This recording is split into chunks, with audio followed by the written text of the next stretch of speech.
Ինչպես է կիրառվում հայցային վաղեմության ժամկետը դատարանում։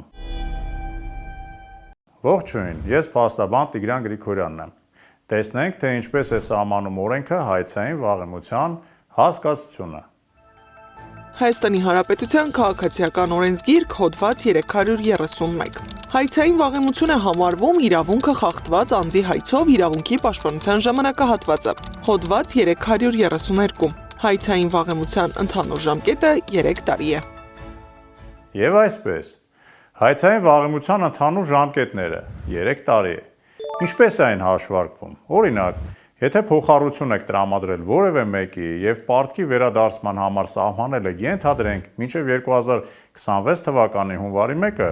ապա հայցային վաղեմության ժամկետների հաշվարկը կսկսվի հենց այդ օրվանից կամ դրան հաջորդող վերջին մասնակի վճարման օրից։ Այսինքն, եթե վերջնաժամկետից հետո պարտապանը մարել է փոխառության մի մասը, ապա վաղեմության ժամկետի հաշվարկը կսկսվի այդ մասնակի մարման ամսաթվից։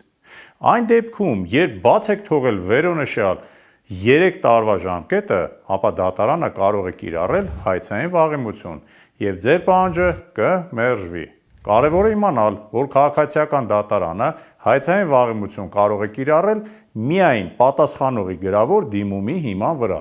Եթե այդպիսի դիմում չի ներկայացվել, ապա դատարանը հայցային վաղեմություն չի կիրառի։ Գործի դիր օրենքը, դու ունես իրավունք։